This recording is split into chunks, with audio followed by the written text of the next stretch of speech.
Hello and welcome everybody to another attributed session brought to you by us at Dream Data. I am Stefan Hiddebrand, and I'm super excited today because today actually get to speak with the founder of a LinkedIn page that I have been following for years now. What that page is, we'll get into in a second. Today we're going to talk about how this kind of very popular statement that the feed is the new funnel came along. But I think it's actually very true that the B2B buying journey is not what it used to be. Or at least there's this old school way of thinking about B2B discovery as being some very rational process.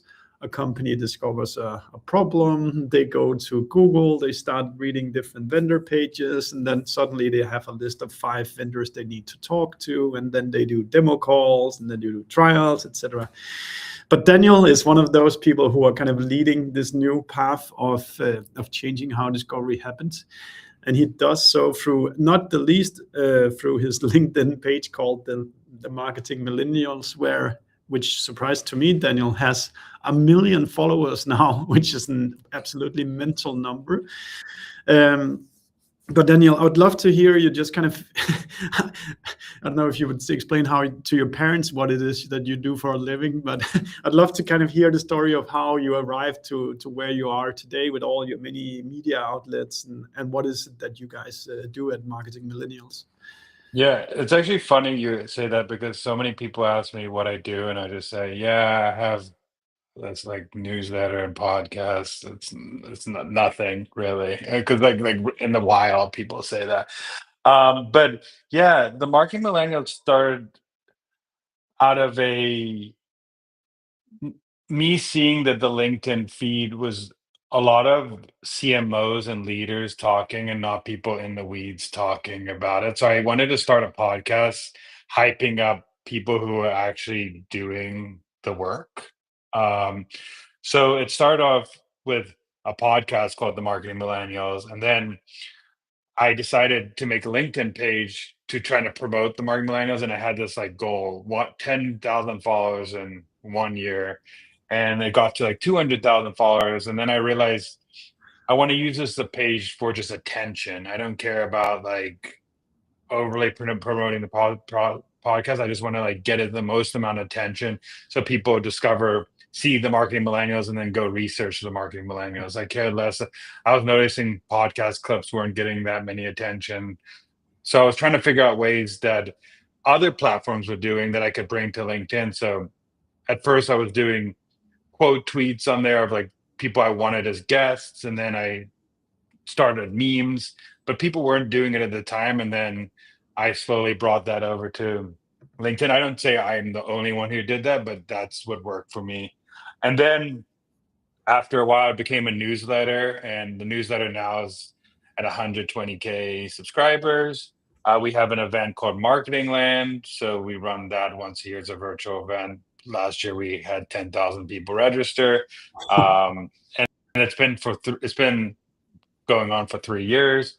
So it's all stuff, and we're trying to just make marketing education accessible. And I like to describe marketing millennials as the top of the T for marketers. Like, if you want to discover anything about marketing, you can come to the marketing millennials, and there probably is a podcast episode or a newsletter or a speaker that could answer a question about demand gen or social or whatever you're looking for. So, and I truly believe that every marketer should know the top of the T. So that's my why I keep going broader and not niching down.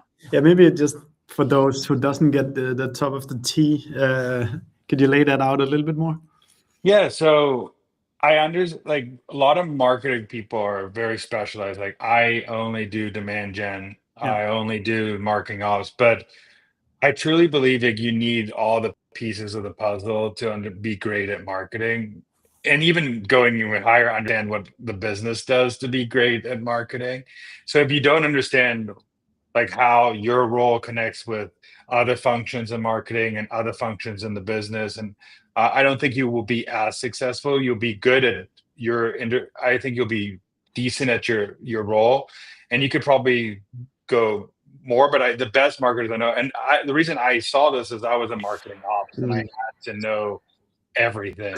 I had to like know why demand gen, why SEO, why this. I was talking to every leader in the business, trying to like piece together why this number was going down and why this wasn't connecting to this. That's funny. So I truly understood with the business, and it made me, I feel like, a better marketer because I understood why things were working on every part of the business. That's super interesting. And like I can, it's like when I look back at my marketing career, I've kind of stacked on a little bit more depth to each of the pillars over time. I started going super deep on SEO, and then you realize, oh shit, we're not selling anything. So all these visitors to the website that didn't matter that much. Maybe we need to find out how do we attract traffic where there's money related to it, or should we be buying ads instead? So I can definitely testament that knowing more of the marketing disciplines and thinking more full funnel makes you, at the end, a better marketer. Yeah, I mean, I totally believe it. I think like for me, and I also think like we're in the era now. It's like you got to kind of be like a table marketer. I call it like is like you should be, if you're good at two separate disciplines in marketing, you could even be better at marketing. Like, for example, like I understand marketing ops and I also have like content social mind, and knowing both has like helped me understand like, oh, you actually have to, how things are attributed and then how things are, how content needs to perform and needs to get attention, and you need brand to win. Which you need both of those pieces to win in marketing. I think you need the performance and the brand to win. Yeah, So, right, absolutely.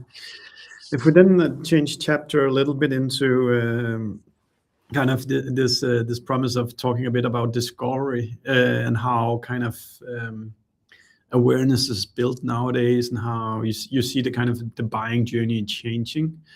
What kind of got you on this path of the? Can you think of any example where you said like, oh wow, okay, things are not the kind of old school linear, somewhat rational way of selecting vendors, but the feeds are now starting to steer the conversations of which tools people will try out? yeah, I mean, what I noticed is if you notice how many posts, if you go on, especially now that they're tracking these metrics, but if you seen over the years how many LinkedIn posts have been like screenshotted and posted in a Slack channel, how many how many times has a friend shared a meme to you that's funny because it was passed on, how many times have you read a LinkedIn post and then go tell your friend? How many times have you been in private gated communities and seen someone recommend something? So the feed's private and public now. Like there's the hidden Discord channels, there's the hidden Slack channels, there's that, and then the other way of discovering is through. I could think it's like the discovery has become more passive than it used to be. Like you said this at the beginning. It used to be, I'm looking for a tool. I'm going to sit down and go research it. I'm going to go to like a review site, and then I'm going to decide. Then I'm going to request a demo because the review site told me to do it, and it still wasn't linear that marketers made it seem, but it still was like, okay, there wasn't a social involved. There's still that word of mouth, people were asking. Now I think it's like more passive. I think that we're not necessarily sitting down. We're listening to podcasts, we're in communities, we're getting screenshots from peers. So I think that everything that feels accidental that we discovered is actually like people, marketers staying top of mind, telling you that this is the tool that you need through creating a great product that's being shared in Yeah. conversations between everybody. So I think the discovery has been more passive than like active. And then once they get to the point like I need this tool, it's already a tool in mind, and they've talked to all these marketers. So usually now, like when people get to your site, the intent is I already have made my researching decision, where before it was like I'm in the researching phase. It's such a interesting point in time as a marketer, because what you're basically saying is that you can also sway your addressable market, your prospects quite heavily, and you can probably even steer which projects they pick up in the company they work at, because you know that in marketing ops there's always an infinite amount of projects that you could pick up. But if we are good marketers and we manage to kind of both do this internal and external showcasing of what we do, then our problem can suddenly slide up where it maybe didn't belong, but because you're so good at engineering the social media, your problem becomes more and more important. Dark social, as Chris Walker would name it 3 or 4 years ago, or what we think. It's still very leaning dark social, but I think the next phase is like dark social plus gated communities. I think people and in-person stuff, like we're in the era of like marketers want more connection, market AIs come, and then the other phase, which I know we could talk about, but I think like brand is going to be matter even more and more as a company now, because that's how you show up in LLMs. Like that's how you show up Mm, in Claude recommending like brand mentions. And if you're not getting mentioned on social, on articles, on press, on like things that marketers said was like nice to have, like, and they were only focused on demand gen, is going to matter even more as like more people are researching best tool to do attribution, and mm, if your name doesn't come up, like yeah, it's because you're not in conversations on the internet, yeah. and you're not showing up on the internet. Yeah, I'm still like whenever I get the chance, I really try to preach to my fellow colleagues at Dream that to come on, post on LinkedIn, because it's really, really helping us drive awareness about our company, and it's really like producing good memes is a real job in nowadays, because these memes travel far and wide, and it raises awareness about what we're doing. So come on, please contribute to this like social effort of us getting noticed.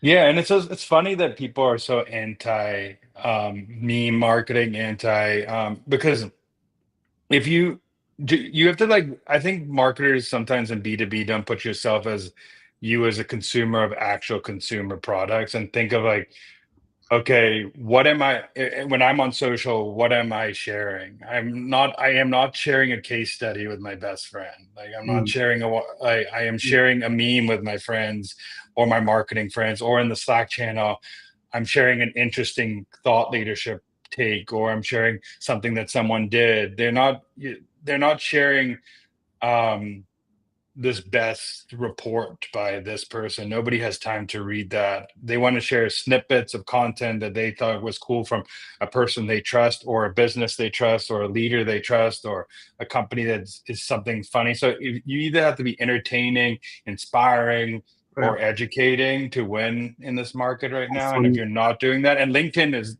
the best place for Yeah, um, most B2B. I would say there's other places. If you're doing some B2B, there's other hidden communities that you should, but go wherever your audience is, as I yeah, always say. But LinkedIn is a great place to start. yeah. I don't know if you remember my colleague back, like Sam, 3 years ago. He made that post with like the cheerleader, two Oh cheerleaders. yeah. It said like deal one from sales, and then like a billion marketing touches beneath. And that meme has like, just from his numbers you can see that has reached like millions of people on LinkedIn. And it's this kind of there's something about when you something about humor that just travels really, really well on social media. But then you also add the spice of you by being able to pull a good joke about whatever niche tool you do. You also demonstrate to the people that are consuming that meme that you get this industry and you know the pains that you're sitting with in this role, for example, as a B2B marketer. And we've actually taken those memes that went well organically, and then we've run them as ads as well, and they do like 3x better than like the more corporate messages that we try to push out to cold accounts. So Yeah, yeah, it's 100%. I mean, I think one of the biggest mistakes like that companies make is like not having social and paid work together, because social is the best validator of ideas. Yeah. And then if you're not, and paid is guaranteed distribution of those ideas. So if you want to get the best paid ad to work, if you already validated that it works, It's and then fantastic. you have paid distribution that's guaranteed, it's going to travel even further than you would have thought. But a lot of people, what they do is run an ad. They haven't tested it in the market. Mm. They're getting guaranteed impressions. Impression doesn't mean someone has attention. It just means someone sees an ad, and it's not working. So I think validate on organic before even getting to the next stage of running Mm. an idea or a message or a um, concept on paid social. That's super smart.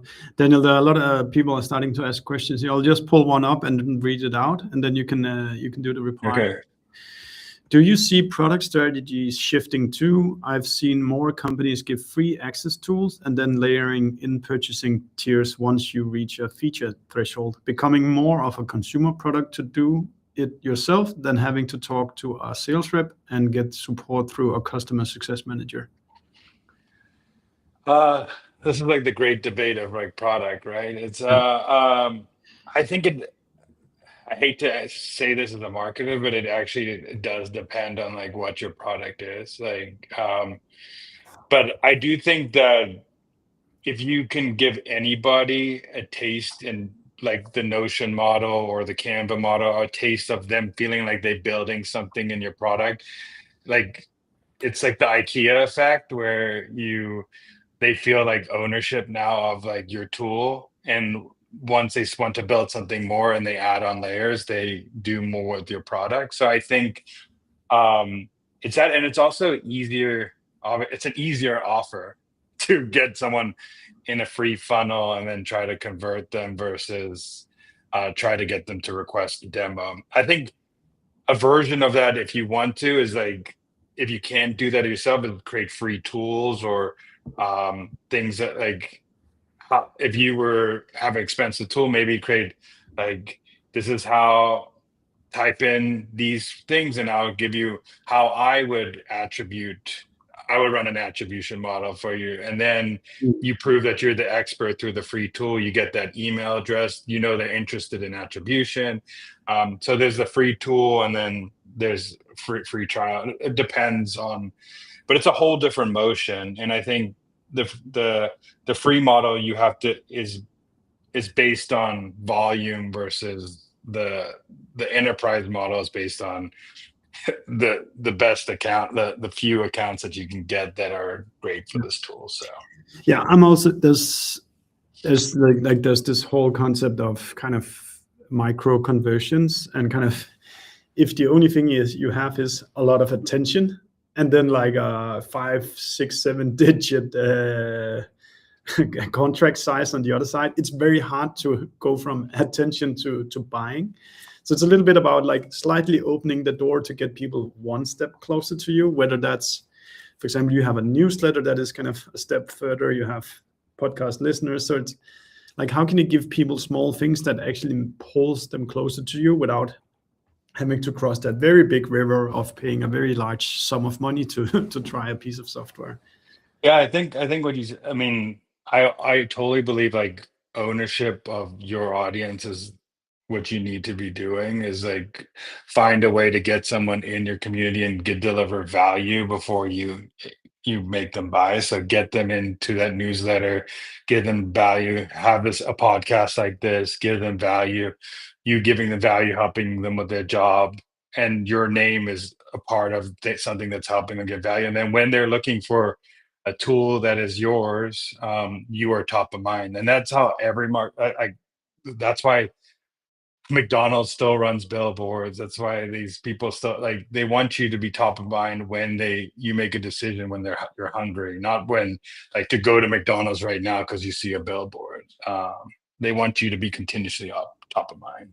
Yeah. If we then change chapter and then head into kind of the specifics of kind of the feed or of the content you put up.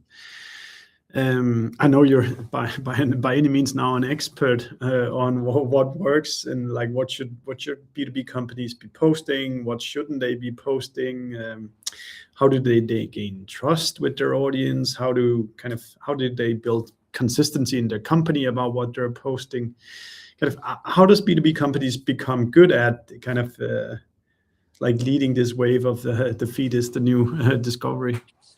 I think number one, I always say is like pick one channel to dominate on. Like don't go pick 5 channels, dominate on one channel. So if you're going on one channel, you have complete focus on the channel that you're doubling down on. So that's number one.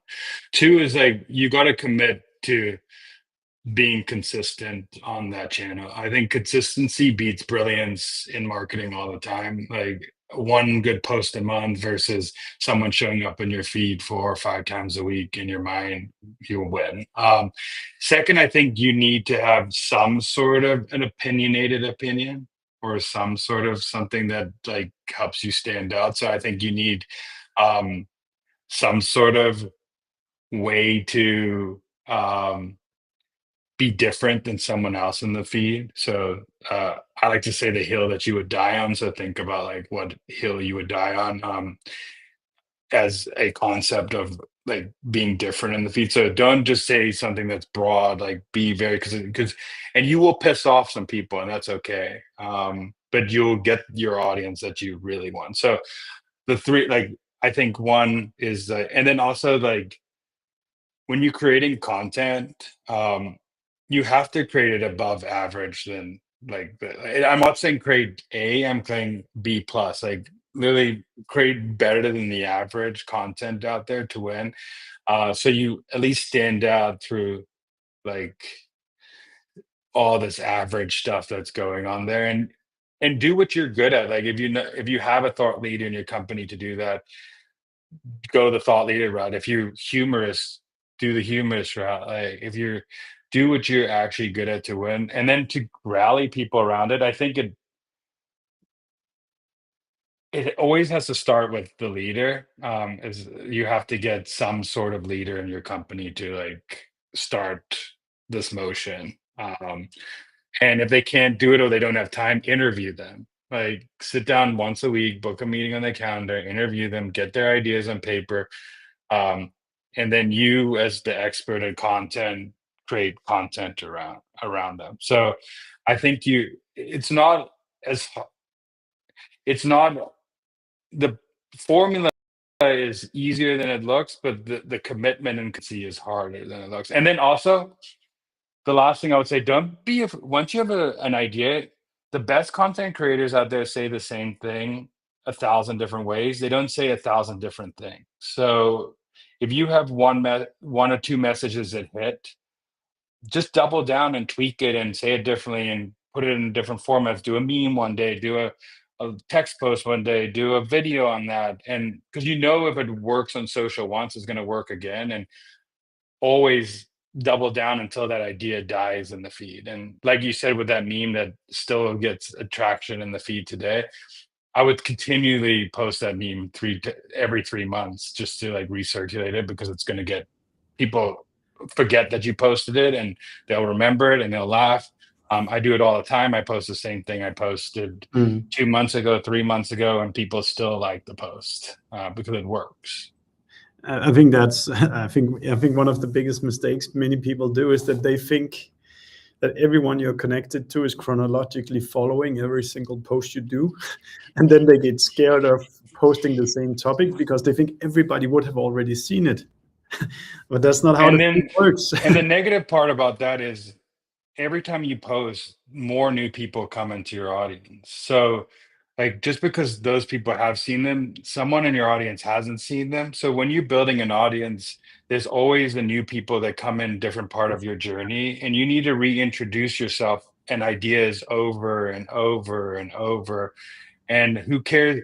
Like, let the people who are raving fans tune out on that post because you'll post something different the next day and the next day. So you always need to be thinking that like there is new people coming in your audience and you always need to reintroduce your ideas and tell people what you care about and whether you do the same thing or different thing, you just got to keep pounding in your mind, and you got to say it, at least like repetition is how people buy. So it needs to be stuck in their mind that this is what this person cares about. I mean, you mentioned Chris Walker and Dark Social. Yeah. He said Dark Social about 1,000 times before people like There's not more. actually like caught on to Dark Social. Yeah. And that's why it won, because he kept saying it. It's not like he didn't say it once and then never said it again. That's so true. Then you said so many good things when you like listed off the best practices. I think we should let's dive a little bit deeper into all of them. I think maybe even on top of that, you could layer a kind of an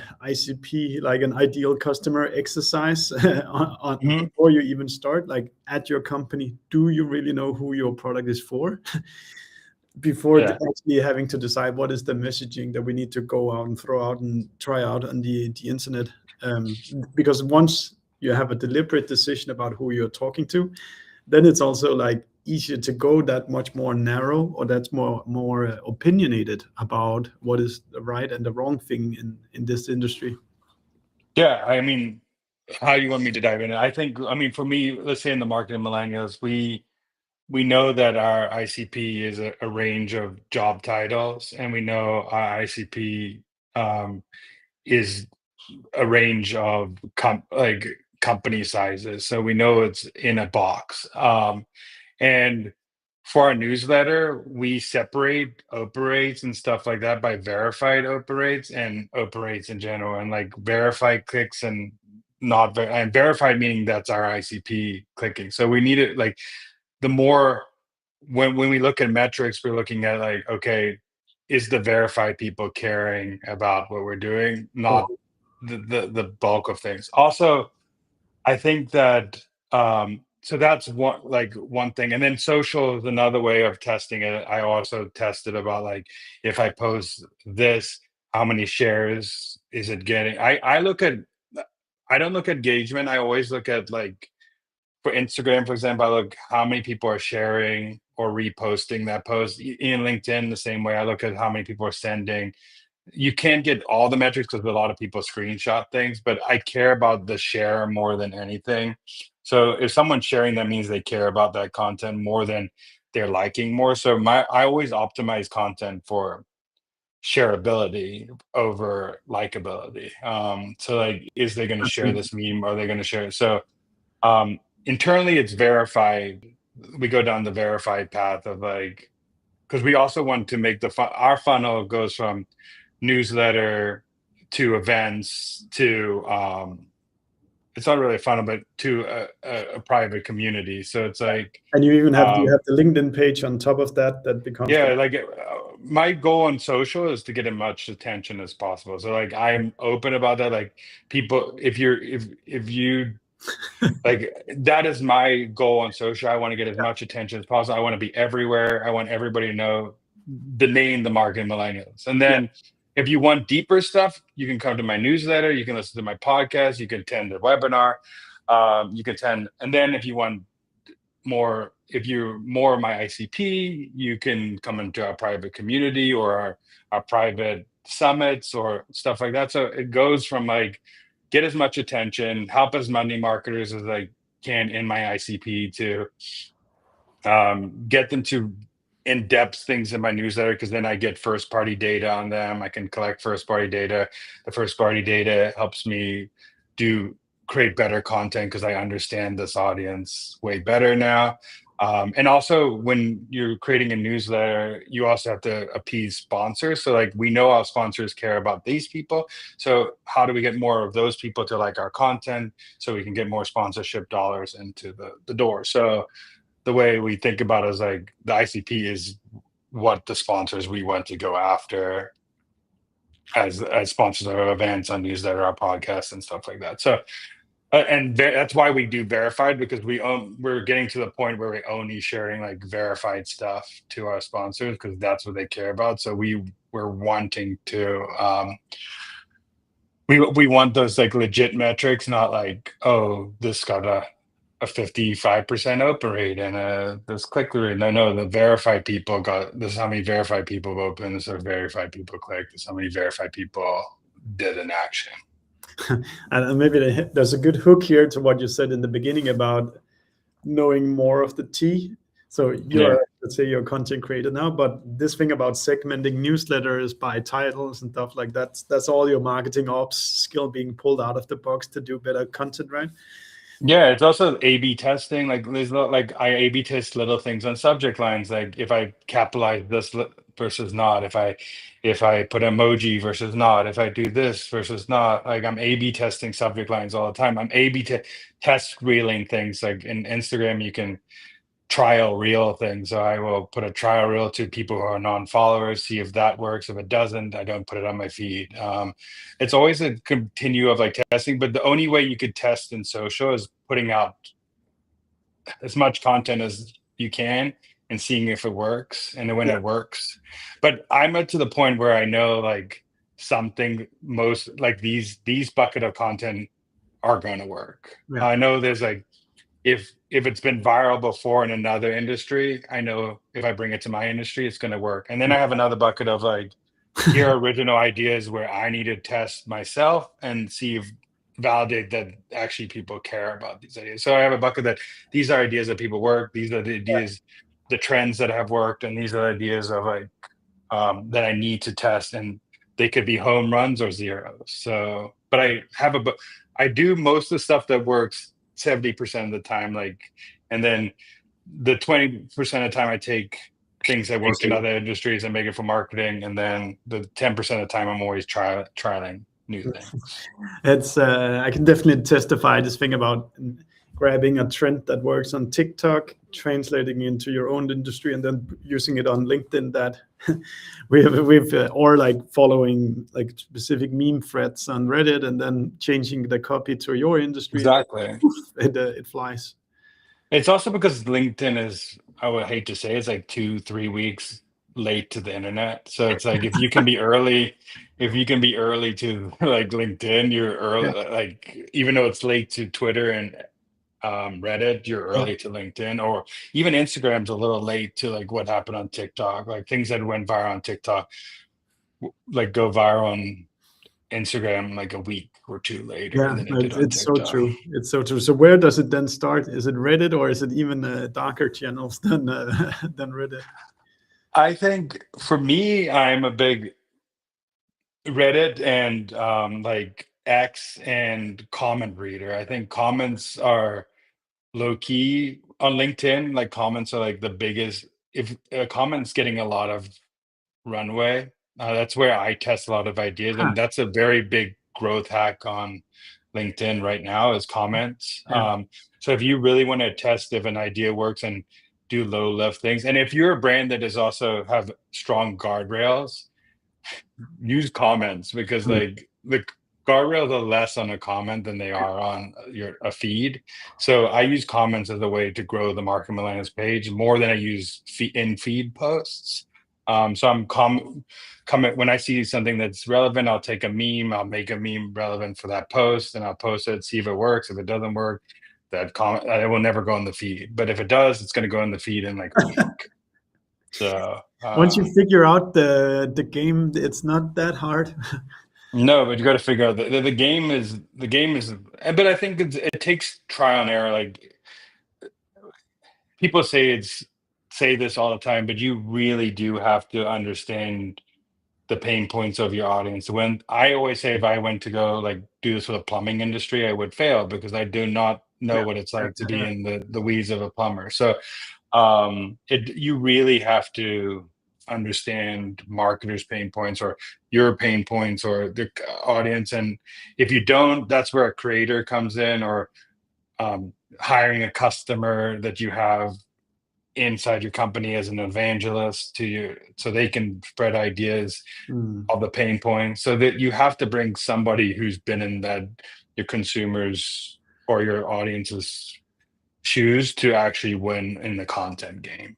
It's the importance of being able to like demonstrate that you get your audience. It's so important. I tell my marketing team members also to like listen to the sales calls and listen to the exact words that our customers are using, and then rip those comments straight up and put them on our website or put them on LinkedIn or anywhere like And that. now it's easier than ever to do that because you just could put 1,000 like sales transcripts into AI and ask like what are like common statements that are in here? Like what are common pain points that are coming up multiple times? Like you can create like custom like GPTs and stuff like that that you could do that for your own company. Like it's so much easier than ever to do audience research based on reviews and comments and stuff like that than before. I still think it doesn't replace like being on the ground and listening to how everyday conversations happen, but I think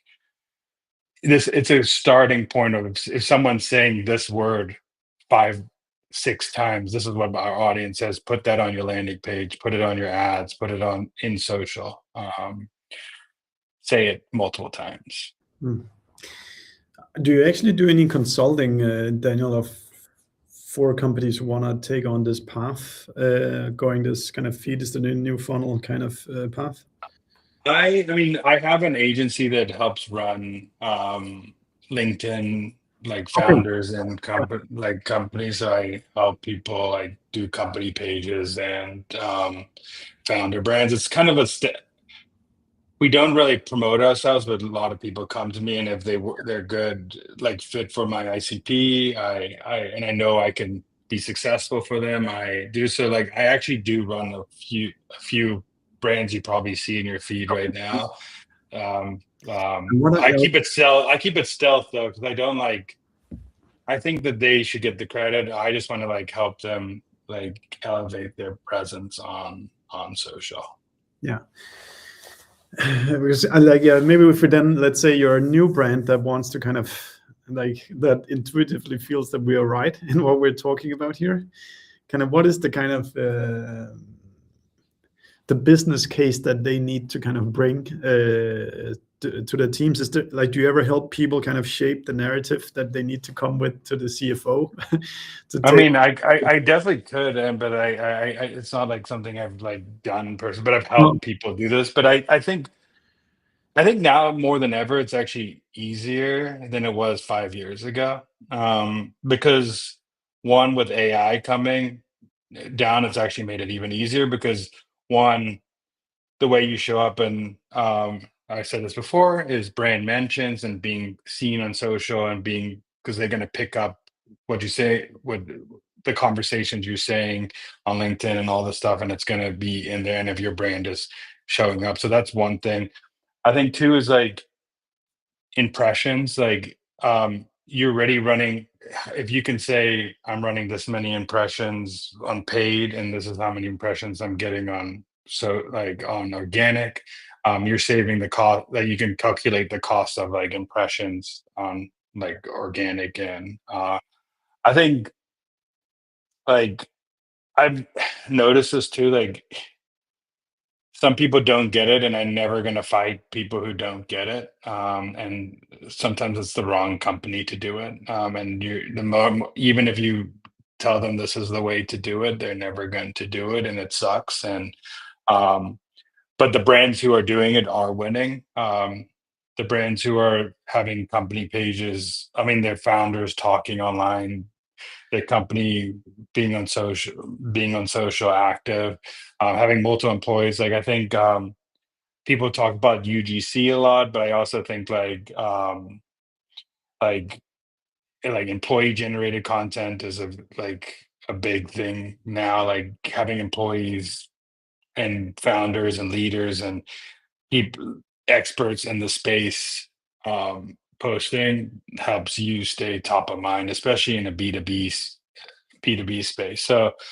Um, so there's like cost analysis, and then also like if we do a long form piece of content, like and we chopped it, you can get millions of pieces. So like I always start off like if I was in internal, I would start like get the founder doing like a podcast or get the founder doing something that's long form or get a leader doing something long form.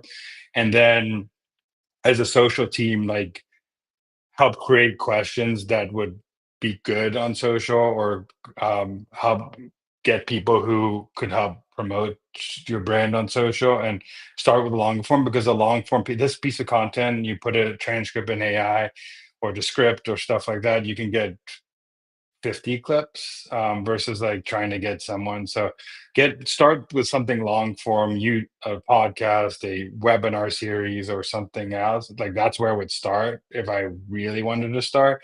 And then I would trickle it down to social after that. But it always starts with like the founder or a leader getting that. But it's very low cost to start like a webinar series or a podcast. It's very low cost. Yeah.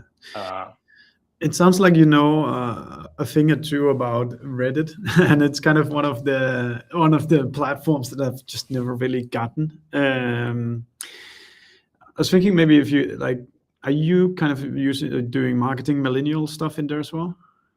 no, I mean, I use it more as like a research tool. Like I'm a Mm, lurker on Reddit. I wish I was like actually better at Reddit, but yeah. you could tell now that Reddit is as important as like people are saying best marketing tool Reddit Mm, when they like search things now, mm, because they want to see actual conversations of mm. people talking about the tool versus getting a piece of content that says this is the best tool. So Reddit is, if you can show up in conversations there, and the way to do, I mean, the way is like be to dominate any channel, you have to be consuming on that channel a lot. Yeah, So if you want to be consuming, if you want to be good at Reddit, be a consumer first, then a contributor, and then you could start being bigger, or like find someone in your niche who is an active person on Reddit to help you join conversations that are happening in your space. So I'm just a very big use it as a research tool for content, because if it has a lot of like upvotes and it's an idea I think I could resonate with and write about, I will save that as a future piece to write about, right. in my own opinion, but I'll do that. So I'd use it as a tool That's great. to Yeah, I've tried. keep I dip research. my toes once in a while, and I always get burnt because I have not been doing what you are saying here, Daniel. That like find a subreddit that is relevant for you and just start consuming. And it's what we talked about with LinkedIn as well. You really need to know what is the voice and tone here, what's the vibe, what is the kind of what resonates right now, and then if you step in as a complete outsider and post something, people can smell it a million miles away.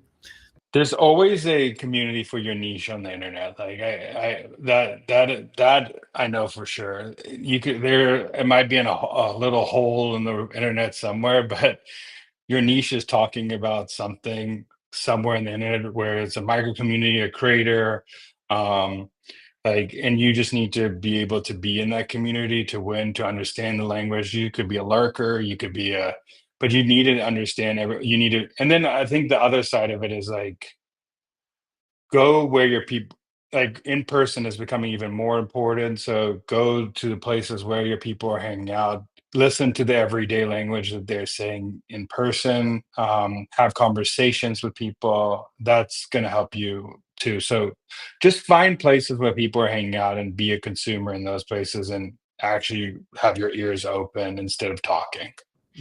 Super smart. Okay, let's do the last chapter here, Daniel, and then look towards what's coming up in 26. So the year's just started. Are there any? Let's look at it like in two ways. Are there any things that is going out of your playbook in this year, or and are there any things that kind of is going into your playbook this year? That's a good question. I mean, a lot of things is like doubling down on things, but I think doing more in-person micro events is in my play, like more in my playbook this year, like showing up places where we could be is one thing that's in my playbook. I think continually doubling down on LinkedIn, but like my personal brand, I think there was this shift where personal brands were like big, and then company pages started becoming big, and I think there's a shift back to like people. So really doubling down on like my personal brand on LinkedIn is something that's in for me. This is bad to say, and I don't say this is advice that people should take. For like, what's out for me is like things that I'm not good at, and I'm like short form video. Besides memes, I'm not good at, and I'm not going to double down because I don't have anybody on my team that's good at it, and I'm Sure. not. I would love to double down on that, but I can't. So doubling down on things that I am not good at is out of my playbook.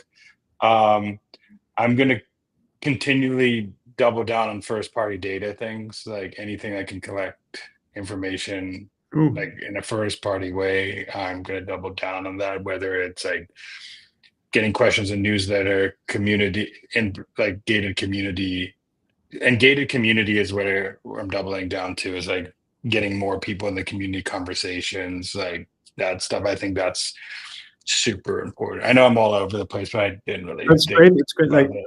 so first party data is like, I guess for me, what I'm hearing is like something like you have 1 million followers on the Marketing Millennial page. How do you actually get data and knowledge about who these people really are, so that once you want to do other stuff, you have a much better opportunity of actually reaching these people? Yeah, I think the last thing is like focusing. I did focus a lot.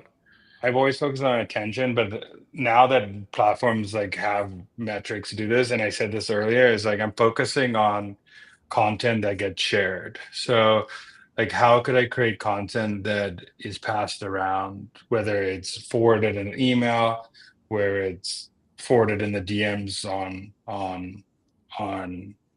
Instagram or LinkedIn.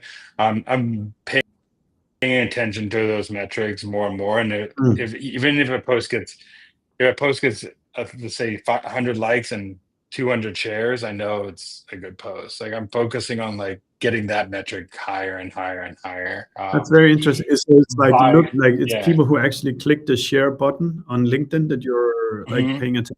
Yeah, or send button, or like there's like repost and sends. Like that repost means someone's validated your idea Yeah. is like something they Awesome. believe. A share means that they're like they thought it was interesting enough to like DM someone that they care Yeah. about your idea. So I think the more you can optimize for people validating like this is a cool idea or sharing it, you'll get passed around the internet more and That's more. really like, yeah. So I think I used to like care about like people actually commenting and you could see who's doing what. I haven't thought so much about the share send thing. Are there any kind of, Comments are good. But I think I'm focusing on the opposite thing. Is like I'm trying to like comment mm, more than I'm trying to post. So I'm like gonna also focus on like how could I get my name in conversation? Because a key for social media for anybody out there is that if someone launches a platform launches a new feature, that means they're putting effort behind it and attention behind it and impressions behind it. And LinkedIn launched two features the last year, which is impressions for yeah, comments. So that means they care that people are commenting, and they launched saves and mm, sends on LinkedIn as a metric. So that means they care if your post is being mm, sent or yeah. saved in the feed. So there's ways to now optimize your content to say like share this with a friend or save this for later or things like that to like get your Yeah. stuff more in the feed more. So have those call to Are there any kind actions. of tangible thing you can say about optimizing for the send? Is it just kind of studying the past uh, posts, or are there any kind of like things people can do to optimize for that actually happening? Yeah, so there's two things I think about is one is I think in the number one thing in social that wins is consistency and relevancy. So for the thing that actually is how let's go down the relevancy bucket. So relevancy is either like is it is the idea relevant? Is it the point is it relevant in the point of time? So like for example, if like there was a meme during the Super Bowl, that's only relevant during that point of time. So to share that during that point of time, that will get more shares versus posting a meme about that happened a long time. And then the other part is like relevant to your ICP, and that's all pain point stuff, and that's evergreen stuff that like people always. And it's funny because most ICP think their problems are unique, but marketers mostly have like a lot of the same problems in every single role. So they think their problem is very unique, but like underlying problem is like pretty much like the same problem. Funny. Like it comes down to a few pain points that happen. So if you can figure out the underlying problems and make ideas with that, and then third is like I'd say relevancy, but and then opinionated, like something that's like different than what's in the internet that people Mm. like coming up with something that is like people are saying but aren't saying out loud, or Yeah. people are like understand, and or like a new idea that people are will get shared more than other things. So it's something that's interesting or relevant or like and then obviously Yeah. funny gets shared, but funny has to be connected with pain point.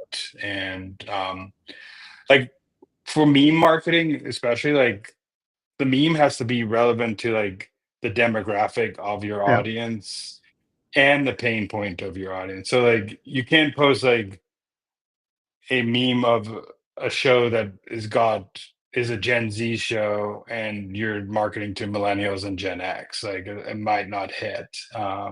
You have to like take things that are relevant and interesting to Yeah. that group of people. So good. Cool, Daniel. Are there any kind of last things top of mind that we should address on this topic, you think? I think that there's a lot of things in, and I know we're talking about attribution, but there's a lot of things that um, are not in your dashboard that you're missing. And I think, and it shouldn't deter you from like doing certain actions, because you can start understanding a little bit if it's working through hidden metrics. So for example, like if you're doing more in social and your company's like brand mentions should go up, like on like SEO, like something. And it's not Google winning there, it's you doing something off platform. That's so brand mentions should go up, for example. Like if people are sharing your stuff, like that's a metric that like you should start caring about. It's not like the platforms that Meta, Google, all these platforms like want you to spend more money on their platform, so they're gonna their metrics, and it's gonna look way better than you think. But right now, what's winning is more brand stuff, more in feed stuff, more how people are actually consuming content today. So go where people are consuming content. Don't only focus on like those two channels that everybody focuses on. Mm. So good, Daniel. And yeah, I can only just once again personally testify that the stuff coming out of the marketing millennial LinkedIn page is really worth taking a look at if you're a B2B marketer. And you probably are, since you're listening to this conversation anyway. Daniel, what's the right path for people to take into your funnel if they want to like stay connected to you and learn more about what you do? So there's different places, like you could DM me on LinkedIn, Daniel Murray. You could, if you want interested in marketing content, the marketingmillennials.com. We have a newsletter that we send out 3 times a week. And then podcast, The Marketing Millennials. If you need help with LinkedIn, we have an agency that does that too. So there's multiple different ways, but um, yeah, if you like funny stuff and interesting, like you will follow me. If you don't think it's funny, it's okay. You could tune out. I'm probably not the right person to follow that. That's great. Thank you so much for your time, Daniel. I really appreciate listening to all the things you've learned. Thank you so much for this conversation. It was great. And for people listening, go subscribe to Attributed, where you listen to podcasts, so you can continue in the Dream Data funnel as well. We'll be very appreciative about that. Have a great day, everyone, and Daniel, have a great day in the US.